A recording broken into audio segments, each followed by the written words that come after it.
da manhã. Eu queria lhe convidar a abrir o texto bíblico de 2 Reis, capítulo 4, de 38 a 41. 2 Reis, capítulo 4, de 38 a 41.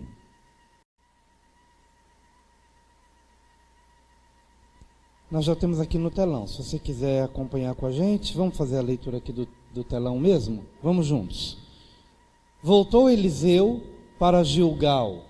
Havia fome. Vamos juntos, queridos, fazer do início. Vamos lá. Voltou Eliseu para Gilgal. Havia fome naquela terra, e estando os discípulos dos profetas assentados diante dele, disse ao seu moço: põe a panela grande ao lume, e fazem o cozinhado para os discípulos dos profetas. Então saiu um ao campo a apanhar ervas, e achou uma trepadeira silvestre, e colhendo dela, encheu a sua capa de colossíntidas. Voltou e cortou-as em pedaços, pondo-os na panela, visto que não as conheciam. Depois deram de comer aos homens. Enquanto comiam do cozinhado, exclamaram: morte na panela, ó homem de Deus! E não puderam comer. Porém, ele disse: trazei farinha. Ele a deitou na panela e disse: tira de comer para o povo. E já não havia mal nenhum na panela. Pai querido, nesta noite, com os nossos corações aquecidos pela Tua presença, pela Tua graça, pedimos neste momento o Teu favor, que venha sobre nós mais uma vez, permitindo-nos falar da Tua palavra com simplicidade, para que todas as pessoas aqui neste ambiente possam compreender a palavra que estará sendo ministrada, mas também que ela seja ministrada na profundidade que só o Teu Espírito Santo pode trazer aos nossos corações, porque só Tu sabes as nossas realidades.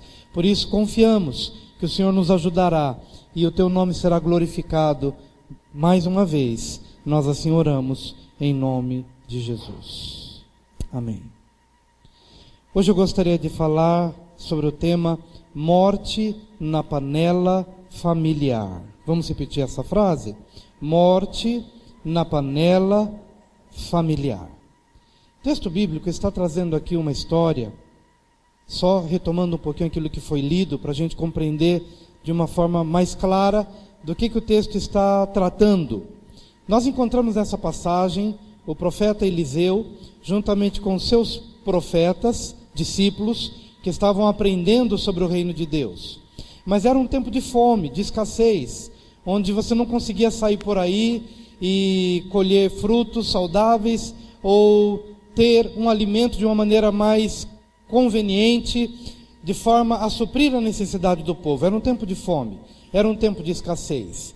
E os discípulos estavam diante do profeta, e o profeta meio sem saber o que fazer, porque eles estavam com fome, o profeta estava com fome, todos precisavam comer, até que o profeta tem uma ideia: vão ao campo e tragam alguma coisa, põe a panela, prepara a panela, e nós vamos fazer um caldo, alguma coisa com que vocês conseguirem colher ali no campo. E então um dos jovens profetas, inexperiente, por não conhecer muito bem com o que ele estava lidando, ele conseguiu trazer colossíntidas, que é um fruto, mas é um fruto venenoso. Por não conhecer, ele colheu desse fruto, extraído de uma trepadeira, a Bíblia diz uma trepadeira silvestre, achando que era uma coisa saudável, chegou, colocou na sua capa, e aí foi preparar a sopa, porque o caldo, já estava, a panela já estava ao lume, e faltava apenas colocar os ingredientes. Cortou direitinho, como os homens fazem, como as mulheres fazem, para preparar um bom prato, e o povo ali, sentindo aquele aroma gostoso, prestes a comer, prestes a tomar daquela sopa, até que alguém experimentou e chegou à conclusão que tinha alguma coisa errada ali. E então alguém gritou: morte na panela! E então todos foram impedidos de comer, até que o profeta mor, Eliseu, chegou: olha, é tempo de fome, a gente vai ter que se virar com o que a gente tem aqui, mas vamos fazer o seguinte: traga-me farinha. E então ele trouxe aquela farinha, e a farinha colocada ali naquele caldo, chupou, absorveu o veneno daquele alimento. É claro que aí não foi apenas uma questão natural, houve um milagre, porque Deus moveu a mão para trazer um milagre naquela situação, porque apenas uma farinha naturalmente não resolveria o problema, mas a mão de Deus agiu, e então toda aquela contaminação foi absorvida, e eles puderam comer, eles puderam se alimentar naquele tempo de fome. O que esse texto quer falar ao meu coração e quer falar ao seu coração nessa noite? Estamos falando sobre morte na panela familiar. E quando falamos de morte na panela familiar, não estamos apenas nos referindo a relacionamento conjugal, mas também relacionamento de pais e filhos, ou filhos e pais, ou também sonhos de um jovem, aspirações profissionais, desejo de casar, desejo de tomar rumos certos na vida, mas que às vezes nós vamos colhendo de frutos em tempos de fome, e a gente não conhece com o que a gente está lidando, e põe na panela da nossa vida, até que de repente a gente vai se alimentar e percebeu que a gente colheu o fruto errado, que a gente teve até uma boa intenção de colher o fruto certo, mas por não conhecer, e na ignorância, mesmo nas boas intenções, a gente vai colocando na panela alimento que a gente acha que é bom e que é saudável, mas na hora H, quando a gente começa a comer daquilo e a provar daquilo, aquilo vai envenenando a nossa alma, aquilo vai envenenando o nosso futuro, aquilo vai envenenando a nossa família, vai envenenando nossos relacionamentos, até que alguém grita: olha, a comida está errada, estamos correndo atrás de comida, mas o fruto é venenoso. Gastamos tempo, investimos tempo indo ao campo, trabalhamos, colhemos, cortamos, fizemos uma sopa. E isso pode ser qualquer coisa na sua vida que esteja fora dos princípios de Deus, mas que você entendeu como sendo um alimento para a sua vida. Um alimento profissional, uma escolha, um namoro. Às vezes um namoro envenena a vida de um jovem, um namoro errado. É a comida errada, é o alimento errado.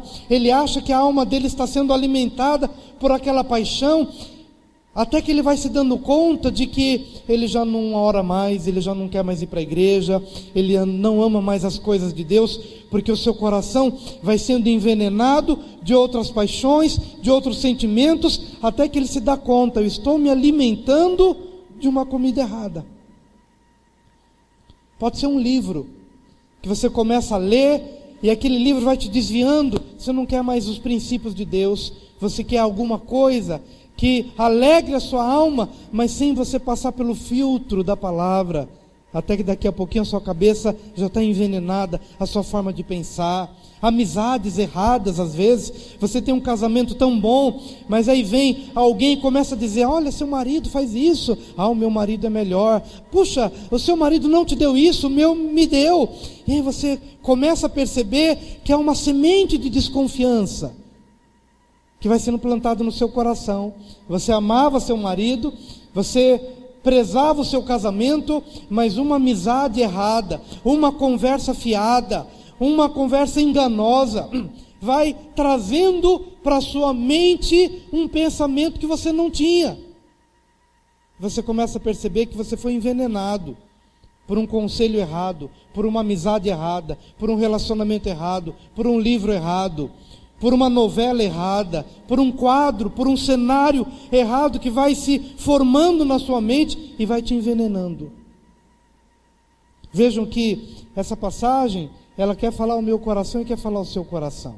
Há alguns cenários que eu gostaria de apresentar para você nessa noite, para que juntos possamos compreender quando é que a morte na panela familiar se configura. Em primeiro lugar, o primeiro cenário é o cenário de fome. Diga: há fome na terra. Por que tudo isso aconteceu? Porque não tinha fruto assim disponível em qualquer árvore. Tinha fome. Havia fome. E sabe por que às vezes a gente chega num estágio de fome na nossa vida? Pode ser que na sua família você tenha chegado num estágio de fome, fome familiar. Como é que você sabe que há fome familiar? Quando você percebe que as pessoas dentro da sua casa já não se falam mais, não se conversam mais, quando as coisas são tão rápidas, são tão superficiais, onde a gente faz aquele basiquinho, sabe, aquele básico, só para cumprir uma obrigação. Puxa, tudo bem, tem que comer na presença de alguém, então vamos comer rapidinho, e logo cada um vai para um quarto, o outro vai para o outro volta para o trabalho, e assim a vida vai passando, a vida vai passando, a vida vai passando, e você vai pensando, puxa, que fome, que saudade daquele tempo onde a gente tinha prazer de conviver em família. Que saudade daquele tempo onde a gente conversava, brincava, ria, contava piada saudável juntos. Mas hoje nós estamos morrendo à míngua. A fome na terra. Mas, meu querido, sabe por que muitas vezes nós entramos nesse estágio de fome? Porque a fome no campo, muitas vezes, ela é resultado da falta de cultivo, falta de trabalho. O pessoal fala do DR, né? Discutir a relação. E que às vezes é tão importante para a mulher, mas o homem acha, deixa isso aí, isso é bobeira. Discutir a relação não tem sentido. Sabe por quê? Porque às vezes não queremos nos dar ao trabalho de cultivar. Mas sabe, amado, um dia a conta bate a porta. Quando você começa a achar que determinadas coisas não são importantes, não é importante discutir a relação com a esposa, não é importante jogar bola com o filho, não é importante sentar para conversar, para saber o que ele está sentindo ou o que ela está sentindo. Quando você vai achando que essas coisas são coisas de antigamente e que não valem mais para hoje, um dia a conta chega. E a conta chega na forma de fome. Por que a fome? Porque não houve cultivo, não trabalhamos a terra, não removemos as pedras, não removemos os entulhos, não abrimos o coração, não choramos, não oramos juntos, não cultivamos a terra, não trabalhamos as relações. Alguém pode dizer, puxa, mas a fome não é só falta de cultivo, é falta de chuva. Mas sabia que até a falta de chuva, na Bíblia, também era falta do quê? Falta de oração, falta de arrependimento, falta de uma nação buscar a Deus, porque Deus disse que se meu povo, que se chama pelo meu nome, se humilhar e orar e buscar a minha face, e se converter dos seus maus caminhos, eu ouvirei dos céus, perdoarei os seus pecados e sararei a sua terra. Então, até para a falta de chuva, há uma ação humana. Então eu quero dizer, querido, que o primeiro cenário que vai nos remetendo a essa morte na panela é o cenário de fome. A fome chegou para muitos jovens, infelizmente, porque no tempo do vigor eles não cultivaram, não estudaram, não se prepararam, não passaram pelos cursos, não se submeteram às disciplinas. Eles acharam que a vida é fácil de ser vivida. Muitos acham que tudo bem, na hora H eu dou um jeito e tudo vai dar certo. Só que a conta chega, a fome chega também. Quando de repente a gente encontra muitas pessoas que no tempo em que poderiam estar arando a terra, trabalhando, estudando, se preparando, para um dia poderem colher, deixar a vida passar.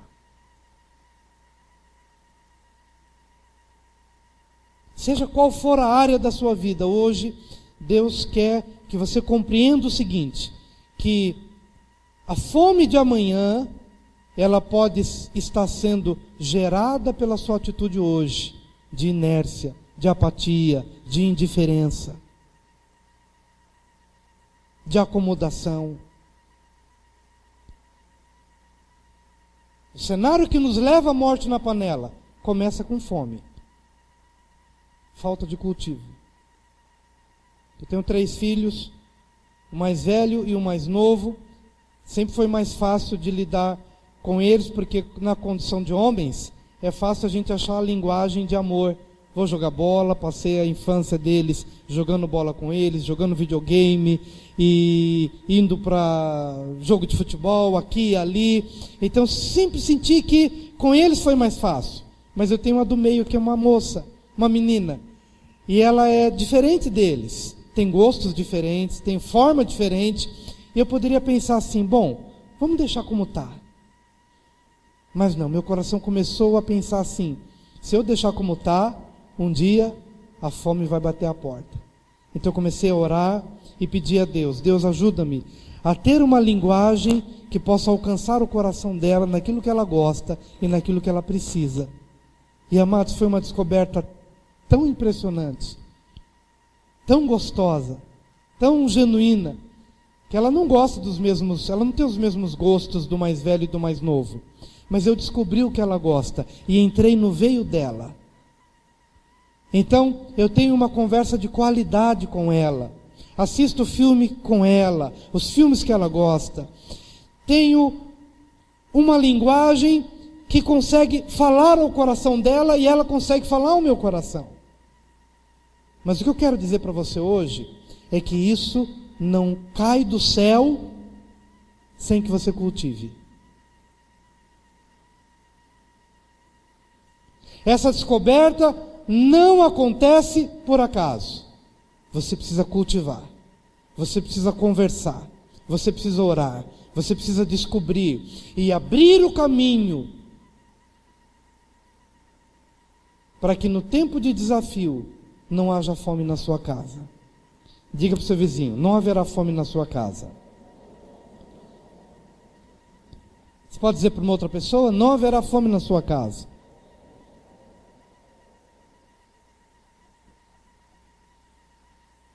O segundo cenário que nós encontramos nessa passagem bíblica é o cenário da crise de responsabilidade. Diga, crise de responsabilidade. Qual foi essa crise que Eliseu sentiu? A fome, mas há mais de 100 profetas aqui na minha frente, famintos, e eu estou aqui, sou responsável por eles, e eu não tenho o que dar para eles. É a hora que bate a crise da responsabilidade. É a hora que você olha para o seu casamento e diz, puxa, eu sei que o meu papel de mulher é ser alguém próximo, é ser um porto seguro, mas eu estou destroçada por dentro. Como eu poderei ser porto seguro para o meu marido, se eu mesmo não consigo ser para mim? É a crise de responsabilidade que bate na cabeça, no coração do pai, que sabe que precisa estar conquistando o coração de um filho ou de uma filha, mas ele está totalmente perdido, ele não sabe como começar. E sabe o que algumas pessoas fazem? Diante da crise de responsabilidade, às vezes a crise é tão forte e a responsabilidade é tão séria, que alguns se acovardam e fogem, e fazem como o que diz que o avestruz faz. Eu não sei se faz mesmo, mas dizem que o avestruz enfia a cabeça na terra para não ver os problemas. Se é isso mesmo ou não, mas algumas pessoas acabam tendo essa postura. Eles acham que, não, tudo bem, vou... É como criança, né? A gente já falou isso aqui algumas vezes. Quando a gente é pequeno, a gente acha que só pelo fato da gente fechar os olhos, ninguém está enxergando a gente. Fecha os olhos, você fica invisível. Alguns fazem isso. Diante da crise de responsabilidade, para não assumir o ônus do dever, da decisão e da ação, alguns adotam aquela postura de entrarem numa caverna ou enfiar a cabeça debaixo da terra e dizer, vamos deixar a vida passar e fica assim mesmo e seja o que Deus quiser. Mas não foi isso que Eliseu fez. A crise de responsabilidade, ela pode ser, talvez, para alguns, uma oportunidade para eles se tornarem cada vez mais indiferentes, mas outros não. Outros vão abraçar a causa e vão dizer, olha, eu não tenho o que dar de comer, mas a crise me impulsiona a uma ação. Diga, a crise me impulsiona a uma ação. Quantos começaram a vir para a igreja depois de uma crise pessoal ou familiar? Quantos? começaram a buscar a Deus depois de uma crise, depois de uma doença na família, depois do desemprego, depois de alguma situação aflitiva. Pois bem, essas pessoas são um testemunho claro e vivo que a crise ela pode produzir duas coisas. Ela pode nos levar a uma condição de apatia e de indiferença, e seja o que Deus quiser, mas em outros, nos mais sábios, nos mais corajosos, nos mais apercebidos e os mais responsáveis, não vão enfiar a cabeça na terra, muito pelo contrário, eles vão tomar uma decisão. Eles não sabem muito bem o que fazer, mas eles vão tomar uma decisão. Então eu quero dar graças a Deus, se você tomou essa decisão, e se você está hoje aqui, é porque você foi sábio, você foi como Eliseu, você não sabia muito bem o que fazer, mas alguma coisa você tinha que fazer, porque a crise de responsabilidade, para aqueles que não querem viver uma vida apática, essa crise vai nos levar a uma ação concreta, a uma ação pontual, e foi isso que Eliseu fez. Ele vislumbrou uma panela, ele vislumbrou um alimento. Em tempos de escassez, ele teve visão.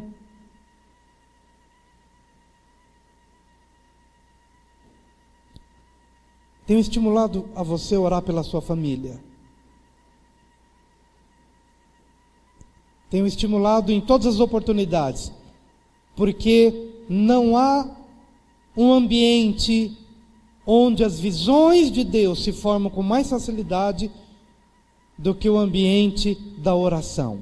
Quando você deixa tudo, ou mesmo aqui enquanto você ouve uma pregação, ou no seu quarto, ou em algum lugar, quando você se dispõe a orar, a coisa está crítica, relacionamento conturbado, filhos desordenados, mas quando você entra no lugar, não das percepções humanas, mas das percepções espirituais, naquele lugar você começa a formar uma visão, e você começa a gerar aquela visão. E então quem está distante começa a se aproximar. Quem está com o coração duro começa a ter o coração amolecido. Porque Deus ouve as orações. Mas isso também é fruto deste segundo cenário que se configura nessa passagem bíblica, que é o cenário da crise de responsabilidade. Se você não é daqueles que enfia a cabeça na terra, mas se você é daqueles que aproveita a crise para tomar decisões, então você está sendo chamado hoje para aproveitar a crise e não mergulhar na depressão que a crise quis produzir na sua vida, não, mas de levantar o seu olhar e ter uma visão diferente, para que a crise te leve a uma tomada de posição que vai fazer com que a sua vida seja mudada em nome de Jesus. Diga, crise de responsabilidade é positiva porque nos leva a buscar saídas. Você pode dizer isso para o seu vizinho? Deus lhe dará saídas para o seu problema. Diga isso para ele.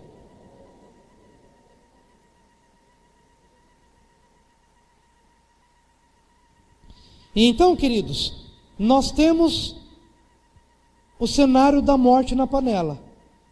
O primeiro é o da fome na terra. O segundo é a crise de responsabilidade que levou Eliseu a vamos procurar comida. Não vamos ficar aqui sentado. Vamos atrás. E o jovem foi.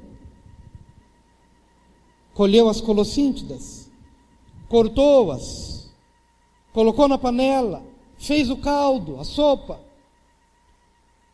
Até que alguém provou e viu que havia morte na panela. Queridos, quando é então que a morte se manifesta? Quando a gente não produz o fruto correto, a gente vai comer de algum fruto. Estão entendendo? Quando a gente não colhe o fruto correto, a gente vai comer de algum fruto. Se não é, a Bíblia nunca apresenta uma terceira opção. Sempre são duas coisas. Ou é a verdade, ou é o alimento genuíno, fruto do cultivo, do trabalho, da palavra, da oração, dos valores, dos princípios. Ou é isso que vem de Deus, Ou vai ser também algum alimento, mas que não tem nada a ver com o verdadeiro. Será falso. Vai trazer uma aparente saciedade, mas é venenoso. Uma aparente alegria ou conforto, mas se não veio dos valores de Deus, será veneno para a nossa alma. Então é nessa hora que nós encontramos a morte na panela. Se não é o alimento correto, vai ser o enganoso. E aqui nós vamos encontrar 3 tipos de alimentos que podem ser enganosos na nossa vida. No Salmo 42, versículo 3, a Bíblia diz assim: minhas lágrimas têm sido o meu alimento dia e noite, enquanto me dizem continuamente: o teu Deus, onde está? Repita após mim: minhas lágrimas têm sido o meu alimento dia e noite, enquanto me dizem continuamente: o teu Deus, onde está? Ele está falando das lágrimas como alimento. Mas, meu amado, quando você planta e colhe os valores de Deus, as lágrimas não serão o seu alimento. Quando é que a gente tem lágrimas na nossa vida? No mundo tereis aflições, mas tende bom ânimo, eu venci o mundo. Não estou falando das aflições que são comuns, que acontecem na nossa vida, mesmo quando não estamos em pecado ou em erro. Não quero dizer que as lágrimas só vêm quando você está em pecado, não. Mas eu quero dizer que algumas pessoas, infelizmente, elas trocaram deliberadamente a alegria pela tristeza, porque tem feito da tristeza o seu alimento. E é isso que nós chamamos de autocomiseração. É quando a gente toma uma decisão, seja de forma consciente ou não, mas a gente adota uma postura de tristeza. Talvez porque a gente queira o consolo de alguém, talvez porque a gente queira chamar a atenção de alguém, ou talvez porque as nossas decisões sempre nos remetem à tristeza. De maneira que a gente vai começar a comer ou beber do fruto errado. Quando eu penso nessa semana que nós vamos ter de adoração, e nos estudos que eu fiz sobre isso, a alegria, ela permeia o tabernáculo de Davi. A alegria, ela triunfa sobre a tristeza. A alegria suplanta os dissabores da nossa vida. E isso para mim foi uma chave espiritual muito especial. Porque ao perceber, eu verifiquei que nem sempre as pessoas que estavam adorando ali no tabernáculo de Davi, nem sempre reuniam as condições políticas mais favoráveis. Nem sempre.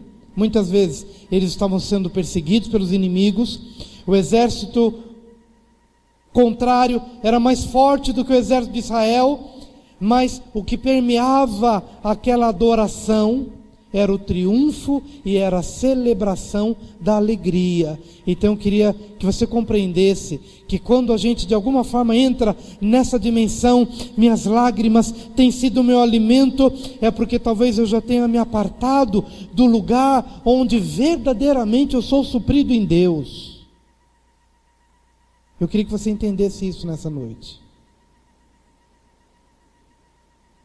Eu queria que você compreendesse que, por maiores que sejam as pressões da sua vida, há um lugar de alegria.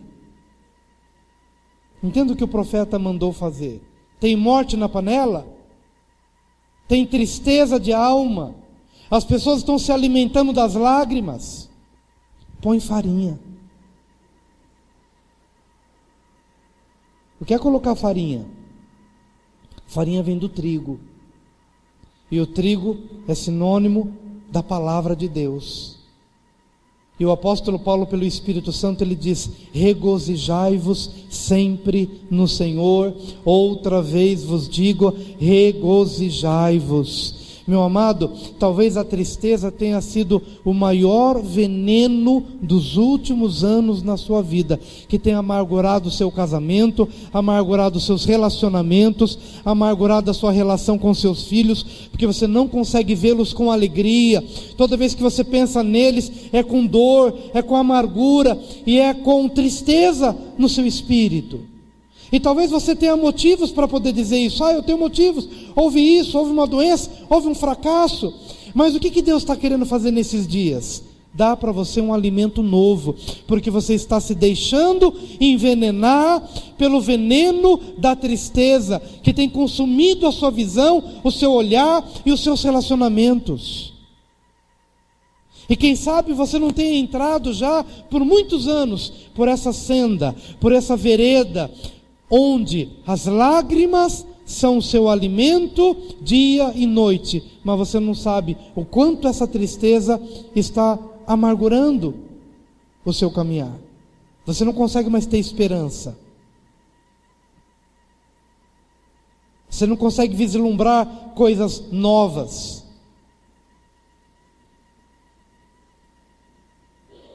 E hoje eu queria que, com esse texto de Salmo 42:3, que você atentasse para esse alimento, que não é o genuíno, mas que é o alimento da tristeza, que tem envenenado a sua alma.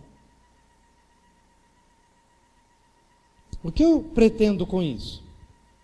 Que amanhã, segunda-feira, você acorde feliz. E não acorde como muita gente acorda, dizendo: meu Deus, segunda-feira, e vai começar tudo de novo, ia meu chefe, ia trazer pão para casa, ia trabalhar, ia levar filho para a escola e trazer, ia ter que lidar com as coisas que eu aborreço, que talvez você aborreça algumas áreas delas, e você não consegue ter alegria. Minhas lágrimas têm sido meu alimento todos os dias.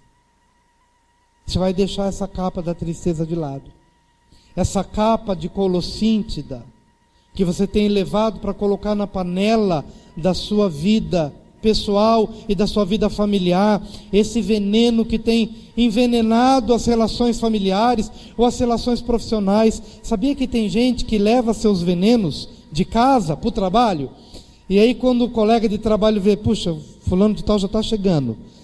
E por que os corações se amarguram? Porque você sabe que aquela pessoa está trazendo na capa dela colossíntidas, fruto venenoso. Ele vai chegar, ele vai sentar, vai colocar as coisas sobre a mesa e vai falar mal do governo, vai falar mal da família, vai falar mal da esposa, vai falar mal dos filhos, vai falar mal do pastor, vai falar mal da igreja, vai falar mal de tudo. E ele envenena o ambiente.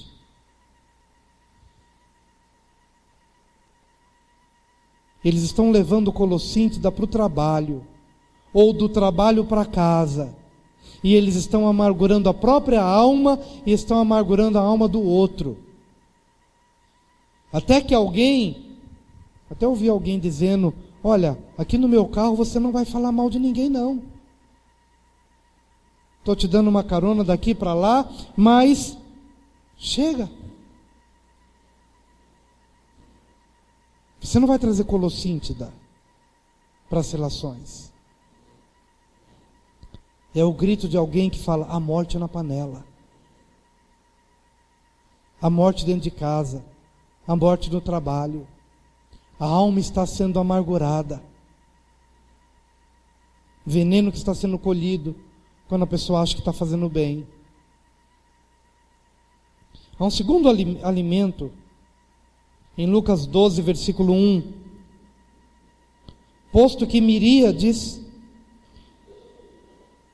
de pessoas se aglomeraram a ponto de uns aos outros se atropelarem, passou Jesus a dizer, antes de tudo, aos seus discípulos: acautelai-vos do fermento dos fariseus, que é a hipocrisia. Quantos estão acordados ainda hoje aqui? Deus quer falar ao seu coração. Então fique atento, dá uma cutucada no seu irmão e diga: Deus vai desfazer enganos na nossa vida. Fala assim para ele.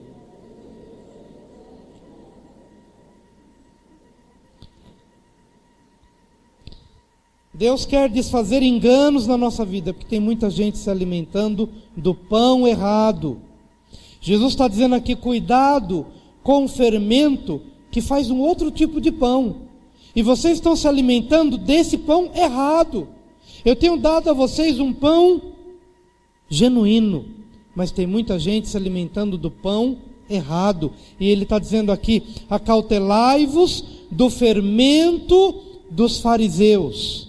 Então ele está falando de alimento, mas não é alimento, comida, material, mas é alimento para a alma e alimento para o espírito. Fermento produz um pão indevido, cuidado com isso, porque esse fermento dos fariseus é a hipocrisia. O que é hipocrisia? É uma vida de máscaras, onde por fora você é uma coisa, mas por dentro você é outra coisa. E tem muita gente cujo alimento só traz uma maquiagem externa, mas não tem a capacidade de mudar o interior. Tem muita gente que se alimenta daquilo que possa mudar a aparência diante das pessoas, mas não consegue mudar a essência que é vista e é vivida diante de Deus. Por isso Jesus está dizendo que o fermento dos fariseus é esse tipo de alimento que só muda por fora, mas não muda por dentro. E como é que Jesus percebeu isso naquela grande multidão? Eu já falei sobre isso algumas vezes. Mas nessa ocasião, o povo estava se reunindo para ouvir a pregação de Jesus. E Jesus tinha uma pregação poderosa, e as multidões vinham e vinham e vinham.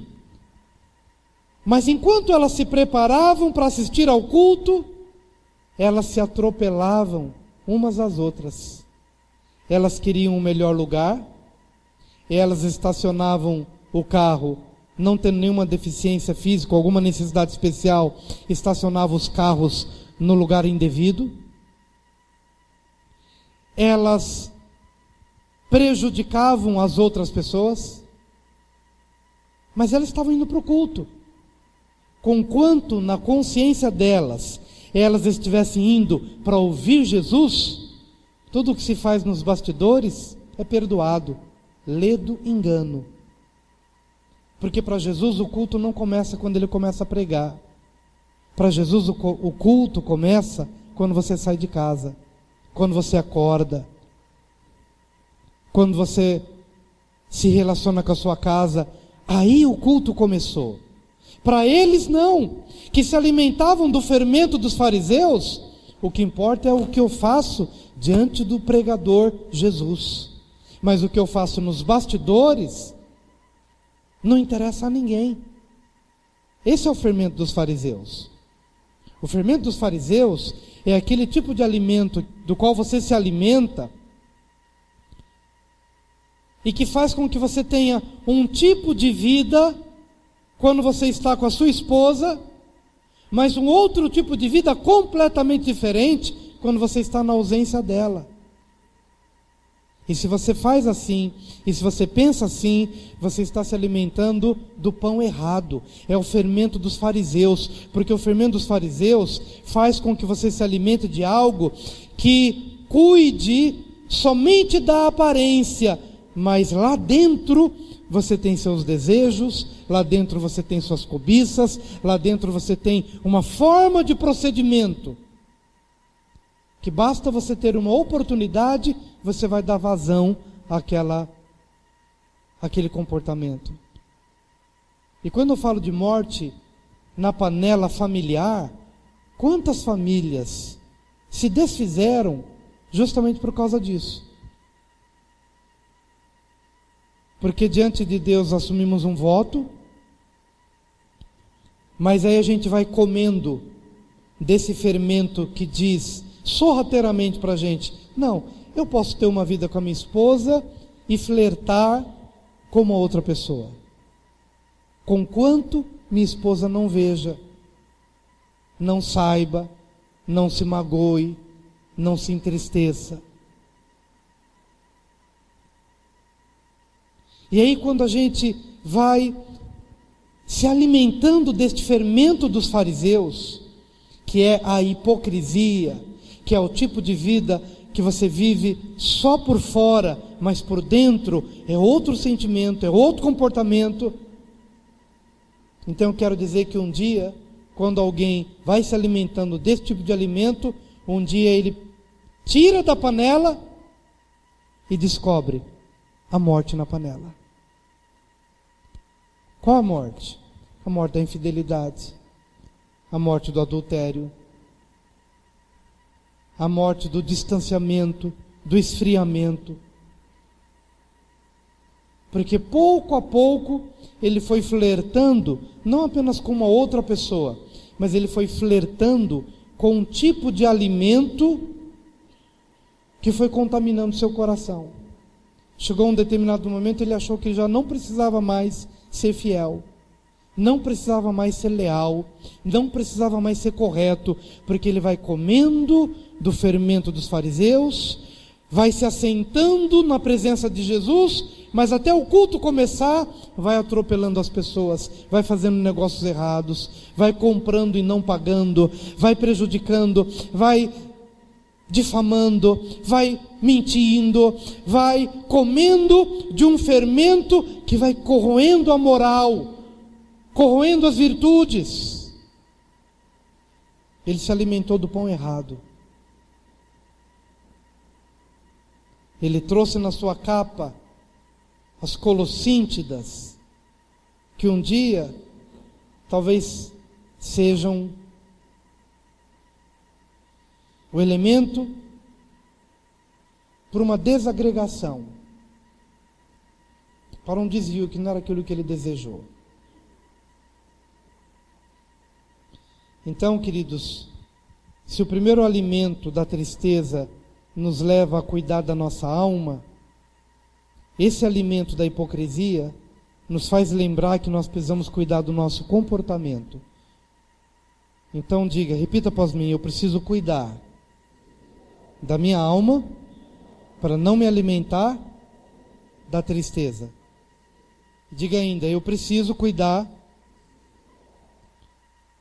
do meu comportamento para que a minha vida não seja de hipocrisia. Mas o último, mas antes de falar do último, o que você tem que colocar aí? Qual é a farinha para a hipocrisia? Põe a palavra dentro. Se alimenta do verdadeiro pão, do trigo, que muda não somente o seu exterior, mas que muda o seu coração, que faz você chorar quando você percebe que você se enveredou por um caminho errado. Comece a comer do pão correto, do trigo que alimenta o seu espírito. Seja disciplinado em dizer: Senhor, eu quero que essa palavra mude o meu comportamento, não só a minha alma, mas a minha forma de agir. Escreve essa palavra, Pai, no meu coração, para que eu seja verdadeiro, para que eu possa viver não uma mentira, mas eu possa viver uma verdade, uma realidade. É isso, põe farinha. Só a farinha de Deus, só o trigo de Deus pode nos ajudar a vencer a hipocrisia. Põe farinha nessa panela aí. Meus pais são cearenses, então eu gosto muito de farinha no feijão. Eu lembro sempre quando ponho farinha, eu lembro dessa passagem: põe farinha. Tem um caldo, tem alguma coisa, e põe a farinha, e fica gostoso, fica uma coisa diferente. E eu me lembro então põe a farinha, põe o trigo da palavra de Deus. Quando você perceber que há alguma falsidade na sua vida, ponha, ore, peça ao Senhor para que aquilo possa ser uma verdade. Porque o Evangelho é o poder de Deus para a salvação de todo aquele que crê. Mas o último alimento, ele parte de um princípio de que Jesus falou em Mateus 5. Bem-aventurado, versículo 6. Bem-aventurados os que têm fome e sede de justiça, porque eles serão fartos. Estou falando de alimento. O primeiro alimento é aquele que se alimenta das lágrimas. O segundo é aquele que se alimenta, mas do fermento dos fariseus, ou do pão errado. E agora Jesus está nos apresentando o alimento certo. Bem-aventurados que têm fome e sede de justiça, porque eles serão fartos. Fome de justiça, sede de justiça, eles serão fartos. Mas entenda, querido, que no tempo em que a fome do verdadeiro, porque o verdadeiro está escasso, a gente vai querer satisfazer a nossa necessidade com o alimento errado. Por exemplo, a pessoa que tem fome e sede de justiça, mas ele não se enche dos valores de Deus e não espera a justiça de Deus, porque Deus disse: minha é a vingança, diz o Senhor. Quanta gente que não espera a justiça de Deus, faz a justiça com as próprias mãos. Quanta gente que bate na esposa, porque é uma loucura, ele acha que está certo, ele acha que ao agredir, ele está impondo a verdade dele, ele acha que está sendo justo, ele acha que, de alguma forma, ele precisa fazer prevalecer aquilo que é justo aos seus olhos. Mas por que ele faz isso? Porque ele está totalmente desprovido do verdadeiro, dos valores do reino. E então, nesse tempo de vazio de moral, vazio de valores, ele vai querer fazer a justiça que ele acha que é justo, do seu jeito, da sua forma. E então ele se alimenta, não da justiça do reino, mas ele se alimenta da violência. E é o que diz Efésios 4, de 31 a 32, longe de vós toda amargura, e cólera, e ira, e gritaria, e blasfêmias, e bem assim, toda malícia. Antes, sede uns para com os outros benignos, compassivos, perdoando-vos uns aos outros, como também Deus em Cristo vos perdoou. O que eu quero dizer aqui hoje, nesse final de mensagem, é o seguinte: é que algumas famílias não conseguem mais conversar, porque basta citar alguma situação, entra no grito, porque o grito, a ira, a raiva, já se tornou um padrão de justiça. Ele acha que ele precisa fazer ouvir a sua voz daquele jeito. Mas quando essas coisas acontecem? Quando há fome na terra. Fome do quê? Fome de paciência, fome de amor, fome de maturidade, fome dos valores corretos, fome da gentileza, fome da verdadeira justiça. Então, queridos, quando nós nos distanciamos do verdadeiro, a gente vai buscar algum fruto, ainda que esse fruto seja o errado, até que você descobre que essa ira que você tem feito com que se torne um padrão nos seus relacionamentos, é veneno na sua panela, há morte na panela. Pessoas que não conseguem mais conversar com equilíbrio, com moderação, com gentileza, não sabem fazer outra coisa a não ser viver relacionamentos de amargura, de cólera, de ira, de gritaria, de blasfêmias e de malícia. Já se tornou um padrão em tudo que faz, em tudo que fala, em tudo que sente. Então não é de se estranhar de que ao abrir essa panela e ao de colocar esse caldo para cada integrante comer ou beber, alguém um dia diga: a morte na panela. Que morte? Distrato, desrespeito, E infelizmente, isso tudo em nome da justiça. Não, eu grito mesmo porque eu tenho que fazer prevalecer o que eu acho que é correto. Mas na ausência do amor, você vai comer do fruto errado, achando que está certo. Achando que está certo. Quem sabe não seja você hoje a pessoa a dar esse grito: não, a partir de hoje minha família não mais comerá desse veneno. A partir de hoje não tratarei mais meu marido, nem minha esposa, nem meus filhos, nem meu chefe, nem meus colegas de trabalho. Não os tratarei mais dessa forma desrespeitosa como tem sido um padrão nas nossas vidas. Não farei mais isso. Não haverá mais morte na panela. Em nome de Jesus. Sabe por quê? Porque eu vou colocar a farinha da benignidade.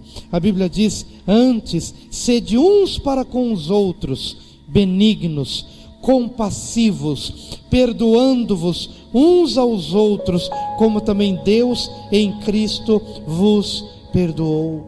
Você está triste na sua alma? Põe a farinha da alegria.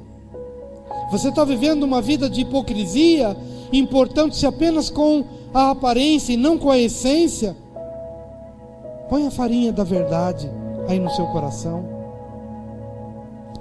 E se você também percebe que tem se envenenado e tem envenenado as pessoas com as brigas, com a violência, com o desrespeito, põe a farinha da benignidade, põe a farinha da compaixão, põe a farinha do perdão. E sabe o que vai acontecer? Um milagre vai acontecer. A farinha vai fazer o que é própria dela, o que ela tem a capacidade de fazer, mas Deus vai operar o milagre. Se você fizer o seu melhor, se você der o seu melhor, Deus certamente fará a sua parte. Vamos ficar de pé. Eu quero lhe convidar a vir aqui à frente.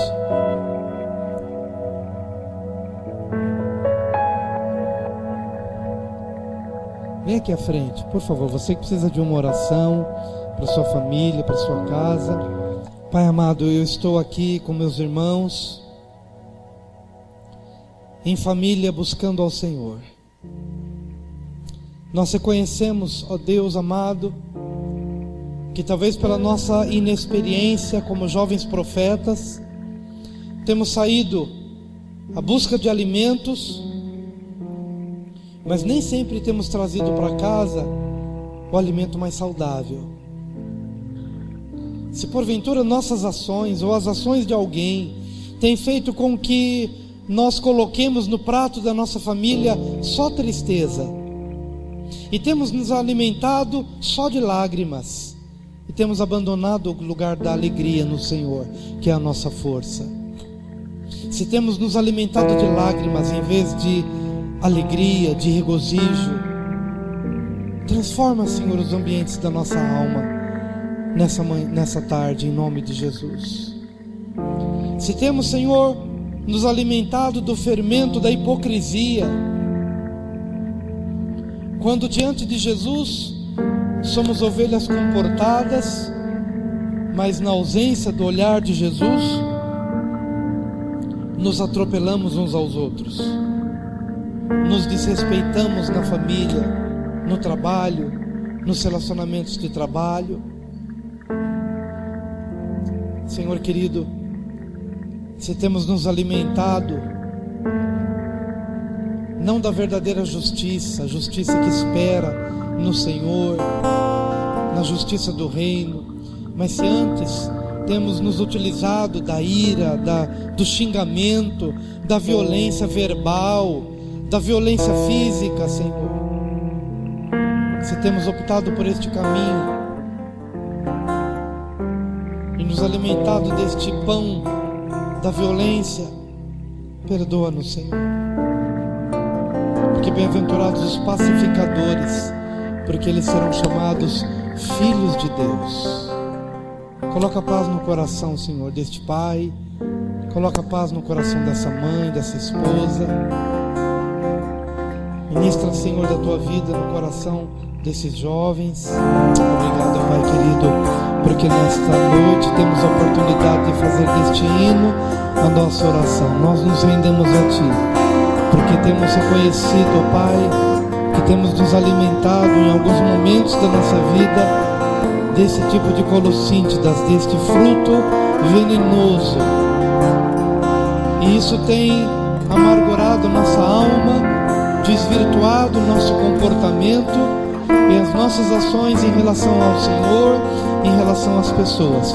Te pedimos perdão nesta hora, mas há um remédio para isso: a farinha da palavra, o trigo da palavra, a palavra que já foi pregada, já foi anunciada nesta noite, e agora aplicamos o sangue precioso de Jesus, que nos purifica de toda injustiça, que nos lava quanto ao nosso passado, ao nosso comportamento, à nossa consciência antiga. O sangue de Jesus que nos purifica, a palavra que nos traz vida, e que, ó Deus, há de fazer com que haja uma transformação, tanto na forma de pensar, como na forma de agir. E te damos graças por isto, Senhor. Te damos graças por isso. Você pode repetir após mim esta oração? Senhor Jesus, de todo o meu coração, eu me rendo a Ti. Eu reconheço que tenho andado sozinho, segundo a minha vontade, até com boa vontade, mas sem a verdadeira direção para a minha vida. Eu me arrependo de viver no controle da minha vida, e hoje eu entrego a chave do meu coração em Tuas mãos. Toma minha vida, minha família, meus negócios, meus sonhos, tudo que o Senhor me deu, eu devolvo ao Senhor, para que o Senhor me ajude a administrar. E se há alguma causa perdida aos meus olhos, ressuscita, Senhor, traz de volta, faz o milagre, põe a Tua farinha nessa panela cheia de veneno que se tornou a minha vida. Assim ficou a minha vida, uma panela envenenada. Mas põe a Tua farinha, a Tua presença, o Teu trigo, o sangue de Jesus, e faz novas todas as coisas. De todo o meu coração eu creio que o Senhor fará isso, e eu já me alegro por isso. Então, querido, pode se alegrar no Senhor agora, porque se essa oração é verdadeira, genuína, pode se alegrar no Senhor. Você pode se regozijar no Senhor, porque você não se alimentará mais de lágrimas. O seu alimento não mais será de lágrimas.